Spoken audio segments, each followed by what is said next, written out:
Hər vaxtınız xeyir olsun, hər birinizi kanalımda xoş gördüm. Bugünkü videomda sizlərlə hər kəsin evində olan ərzaqlarla asanlıqla hazırlaya biləcəyi, keçmişdə olan peçenyələrin dadında çox ləzzətli peçenya resepti paylaşıram.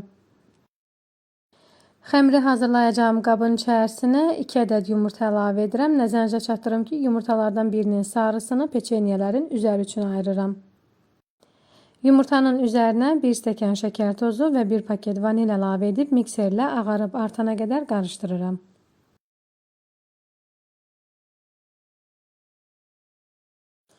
Yarım stəkan duru yağ əlavə edib qarışdırmağa davam edirəm.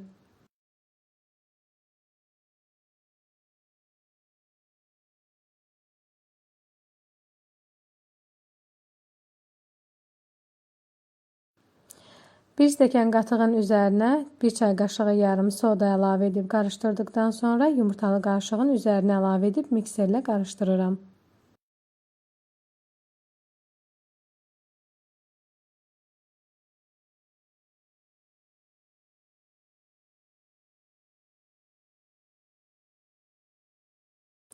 Alınan qarışığın üzərinə əvvəlcə 2 stəkan un əlavə edib xəmir yoğurmağa başlayıram. Ardınca isə 1 stəkan unu da hissə-hissə əlavə edirəm.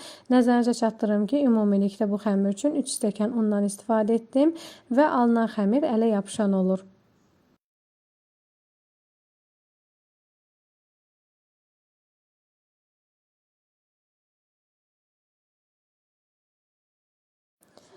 Yoğurduğum xəmirin üzərinə 3 xörək qaşığı ərinmiş kərə yağı əlavə edib daha 5 dəqiqə yoğururam.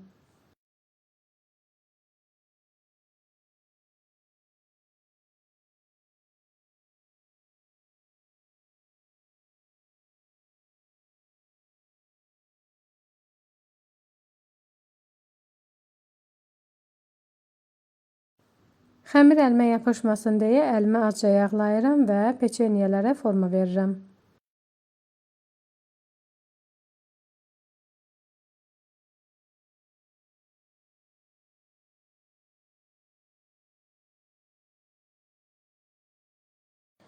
Peçenyələrin hamısını bu şəkildə hazırladıqdan sonra üzərlərinə əvvəlcədən ayırdığım yumurta sarısını çəkirəm.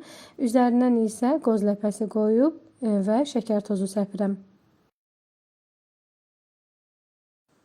Burada bir qeydi də nəzərinizə çatdırım ki, peçenyeləri soba listinə düzən zaman bir-birindən aralı yığmaq lazımdır ki, bişən zaman qabarıb bir-birinə yapışmasın və peçenyeləri əvvəlcədən isidilmiş sobada 150 dərəcədə üzərləri qızarana qədər bişirirəm.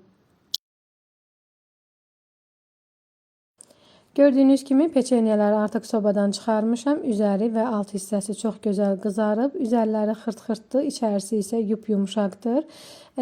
Tövsiyə edirəm siz də hazırlayın. Həqiqətən çox məsləhətli və çox ləzzətli bir peçenyedir.